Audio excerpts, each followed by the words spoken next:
কর্মস্থল চালু, ব্যক্তিগত কাজ কিংবা ভোগান্তি এড়াতে আগেভাগে রাজধানীতে ফিরতে শুরু করেছেন অনেকেই। আবার অনেকে সময় পেয়ে পরিবার পরিজনের সঙ্গে আনন্দ ভাগাভাগি করতে ঈদের তৃতীয় দিনও ঢাকা ছাড়ছেন।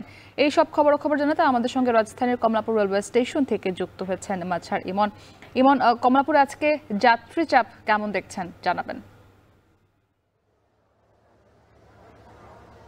মুক্তি, আজকে কমলাপুর রেলওয়ে স্টেশনে আমি সকালবেলা থেকে রয়েছে। এখানে ঢাকাতে ফেরার থেকে মূলত ঢাকা থেকে ঘরমুখী মানুষের অর্থাৎ ঈদের তৃতীয় দিনেও ঘরমুখী মানুষের যে চাপ সেটি কিন্তু আমরা কমলাপুরে এসে দেখতে পেয়েছি। এবং আজকের যে চিত্র যেটি বলছিলাম যে ঘরমুখী মানুষের চাপই রয়েছে, এবং কমলাপুর রেলওয়ে স্টেশন ম্যানেজারের সাথে কিছুক্ষণ আগে আমার কথা হয়েছে। তিনি যেটি বলছেন যে এই যে ঘরমুখী মানুষের যে চাপ সেটি দিন যত যাবে কমবে এবং ঈদের ছুটি যত শেষ হবে তখন আরও আসলে ঢাকায় ফেরা যে সমস্ত যাত্রী রয়েছে সেই চাপটা বাড়বে। এবং আজকের যে সার্বিক চিত্র আমরা এখন দেখছি কমলাপুর রেলওয়ে স্টেশনে, এখানে কিন্তু ঢাকাতে প্রবেশের ক্ষেত্রে ঢাকা ত্যাগ করা যাত্রীর সংখ্যাই বেশি। এবং আজকে কমলাপুর রেলওয়ে স্টেশন থেকে একাধিক ট্রেন ইতিমধ্যেই ছেড়ে গিয়েছে, যেই ট্রেনগুলোতে আমরা দেখেছি আসনে তো পুরো যাত্রী ভরা ছিল এবং পাশাপাশি অনেকে দাঁড়িয়েও কিন্তু এই কমলাপুর রেলওয়ে স্টেশন ছেড়েছে। এবং আমি যদি একটু বলে রাখতে চাই, এখন পর্যন্ত কমলাপুর থেকে যে বেশ কয়েকটি ট্রেন ছেড়ে গেছে সেগুলো